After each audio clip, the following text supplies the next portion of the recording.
It was the evening of April 14th, 1991, when the first call came in. Rachel McLean's mother phoned the station, her voice thin with worry. She said her daughter hadn't called or come home, and that wasn't like her at all. Rachel was a student, living in a small flat on a quiet street not far from the university. 20 years old, smart, steady, that's what her friends always said. She was the kind of girl who kept in touch, who didn't just disappear. At first, no one panicked. People go missing for a night. College students stay out late. Or maybe they just need some space. But there was something about the mother's voice that told me this wasn't that kind of story. I drove out to the flat with my partner, David. We knocked, but no one answered. The landlord let us in. Inside, everything looked normal, too normal. Rachel's coat was hanging by the door. Her purse sat on the kitchen table, keys right beside it. There was a cup of tea on the counter, cold and half full. I remember the way the flat smelled, that faint trace of laundry soap and something sweeter, like the perfume she probably wore. No signs of a struggle. No overturned furniture, no blood. Just an empty room that should have had her in it. We talked to the neighbors. One of them, an older woman named Mrs. Hensley, said she hadn't seen Rachel since the night before. She said she heard some muffled voices around dinner time, but that was it. No shouting, no sounds of a fight. The next step was to call her friends, one by one. They all said the same thing. That Rachel was responsible, always in touch. That she'd been seeing a boy named John Tanner for a while. Some said he was quiet, others said he was intense. But no one thought he'd hurt her. The following morning, John showed up at the station. He looked tired, eyes rimmed red like he hadn't slept. He said he was worried sick, that he'd been driving around all night looking for her. He said he'd proposed to her that night, that she'd turned him down, but he didn't think she'd just leave. We asked him to sit down and write out everything he remembered. He did it carefully, his handwriting small and neat. He said they'd argued, but he wouldn't say what about. He said she'd left the flat angry, and he'd let her go. I didn't think much of it then. Arguments happen. But the way he kept his hands in his lap, not fidgeting, not trembling, it was something I noticed, even if I didn't know what it meant yet. We put out a missing persons alert that day. Flyers went up, phone calls were made, and the whole town seemed to shift, like it had taken a breath it couldn't let out. We checked local hospitals and bus stations, but nothing came back. By that night, Rachel's mother was at the station, sitting in a plastic chair in the corner of the lobby, clutching her daughter's photograph. She kept asking me if we'd found anything, even the smallest clue. I told her we were doing everything we could, and I meant it. At that point, we didn't know if Rachel had run away, if she'd gotten lost, or if something worse had happened. But already, in the quiet of that flat, in the too careful answers of the boyfriend, I felt the weight of it settling in. The next morning, we gathered the team in the briefing room. Maps spread out across the table, red pins marking every place we'd already checked, every lead that needed following. I remember how quiet it was at first, just the shuffle of papers and the low hum of the coffee pot. We divided up the tasks. David and I would handle the interviews. Two others, Paul and Marcia, would start going door to door again, asking if anyone had seen Rachel since Friday night. Another pair, younger officers, were tasked with going through CCTV footage from nearby streets, looking for any glimpse of her or John's car. We put together a timeline. Last seen around dinner time, at home with John. After that, nothing. No neighbors reported anything unusual. No one had seen Rachel leave, but no one had seen her stay either. It was like she'd vanished into thin air. We started calling every hospital in the county, every station along the bus and train lines. But every answer was the same, no sign of Rachel. Her mother came by the station every day, bringing fresh photos in case they might help. She'd sit with us as we looked through them. Birthdays, family holidays, Rachel smiling in a dozen different ways. It made the search feel even more urgent. This wasn't just another file. This was someone's daughter. John came by again too. He brought more flyers, asked what we'd found. His hands still steady, his voice still calm. He said he was trying to stay busy, trying not to think about the worst. We took down everything he said, filed it away. We didn't have enough to think he'd done anything wrong, but we didn't have enough to think he hadn't, either. Meanwhile, tips started coming in. People said they'd seen someone who looked like Rachel at a petrol station near the motorway. Others said they'd heard rumors she was heading out of town. We chased down everyone, but none of them went anywhere. In the evenings, we'd come back to the station, our boots muddy from the fields we'd walked, our hands cold from the wind. The conference table was always covered in notes, maps, interviews, timelines that never quite lined up. One night, a local woman stopped me on my way out. She said she'd seen Rachel once, just a week before all this, walking with John down by the canal. She said Rachel looked distracted, like her mind was somewhere else. I thanked her for telling me, wrote it down. It wasn't much, but it was something. By the end of the first week, the tone had shifted. People were still hopeful, but there was a strain in their voices. Volunteers started joining the search, neighbors, students from the university, people who'd never met Rachel but wanted to help. They combed the woods, checked along the river, calling her name into the cold spring air. We coordinated everything, logging the grids they searched, making sure no stretch of ground was missed. I remember the looks on their faces when they came back in at night, tired, worried, but determined. Through it all, John stayed in the background. He was always willing to help, always there with a polite nod and a quiet word. But every time he spoke, I found myself listening a little closer, wondering if there was something he wasn't saying. We hadn't found Rachel yet, but already, I felt like we were starting to see the shape of the story, even if the ending was still hidden. The search didn't stop. Every day we pushed harder, hoping for some sign that would bring Rachel home. We checked every lead, no matter how thin. There were times it felt like the whole town was holding its breath. We had search teams combing the woods by the river, volunteers wading through knee-deep water to make sure no patch was missed. We checked abandoned buildings, walked the railway lines. We even had divers out at the old mill pond, just in case.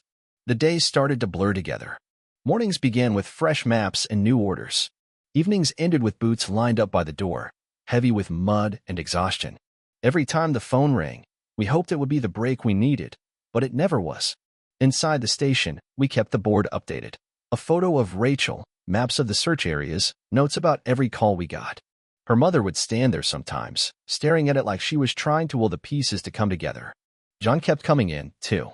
He'd ask if there was news, offer to help in any way he could. Some of the officers thought it was genuine, that he was just a man worried sick about his girlfriend. Others weren't so sure. I tried to stay somewhere in the middle. It wasn't my job to judge him, not yet. But there were things we couldn't ignore. Little details in his statements that didn't fit. He'd say one thing one day, then something slightly different the next. He said Rachel left the apartment angry, but he wouldn't say what they argued about. When we asked again later, he said it was just a misunderstanding. I remember the day we decided to bring him back in for another interview.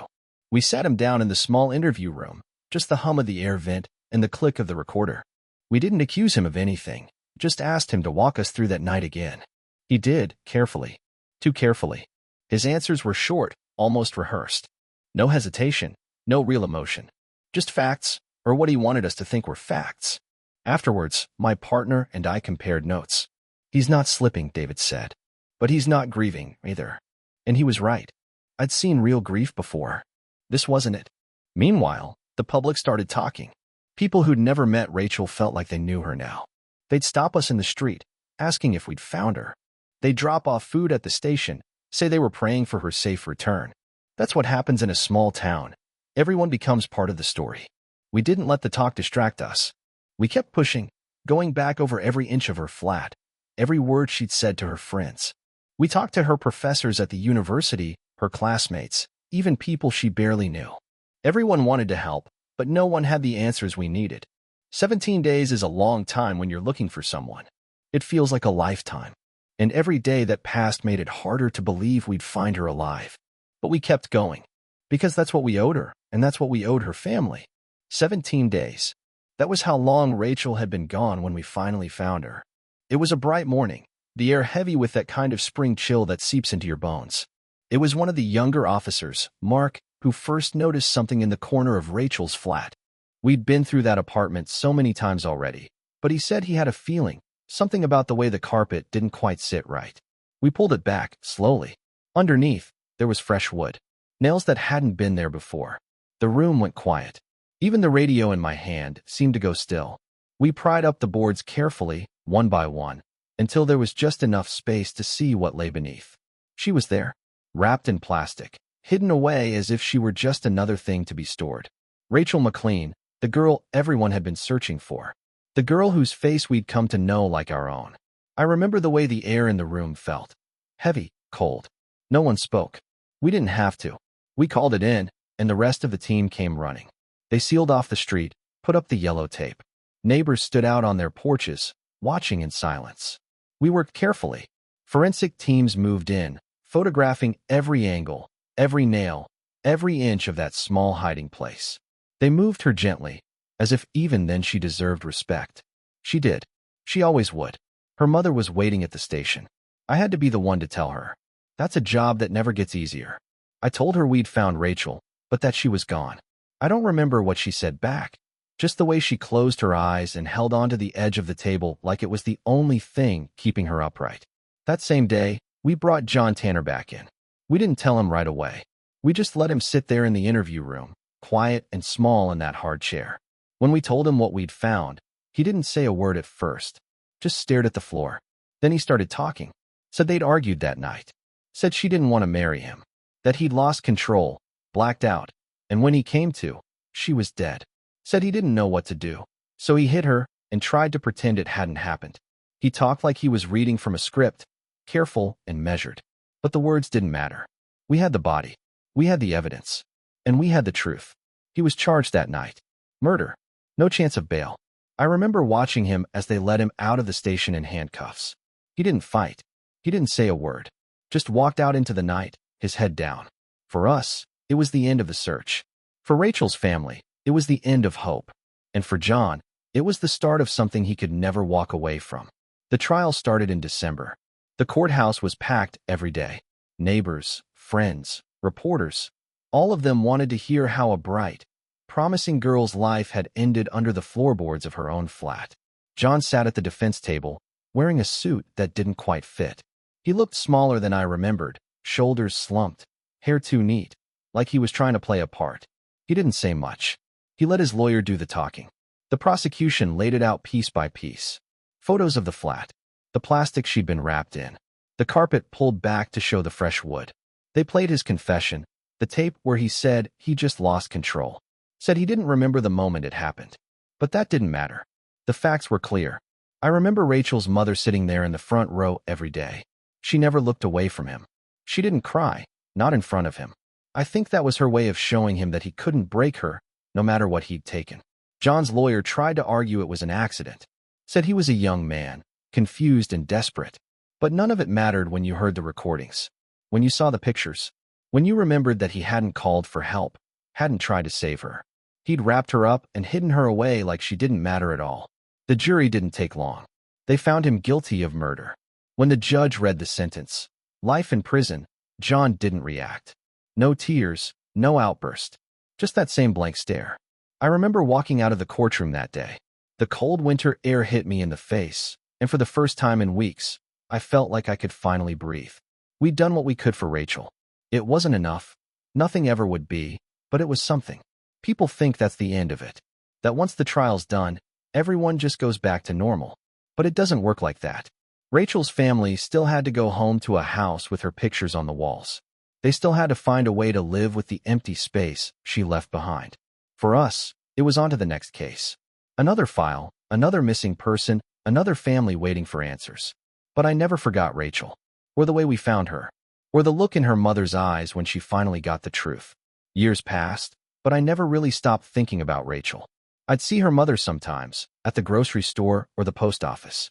She'd nod politely, and we'd both know there were no words left to say. For a while, John Tanner disappeared from the headlines.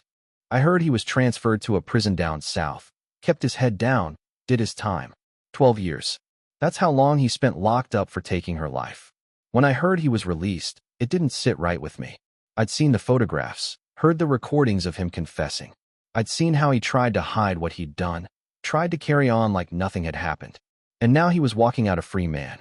He moved to New Zealand, of all places. Started over. Got a job as a personal trainer. It sounded unreal, like he'd just pressed a reset button and left everything else behind. But then word came back that he'd been arrested again. Assaulted a woman he was living with. She knew about his past, they said, knew what he'd done to Rachel. But she took him back anyway, even after he hurt her. Maybe she thought she could change him. Maybe she thought he was sorry. I don't know what happened to him after that. Maybe he's still there, living his life like Rachel never existed.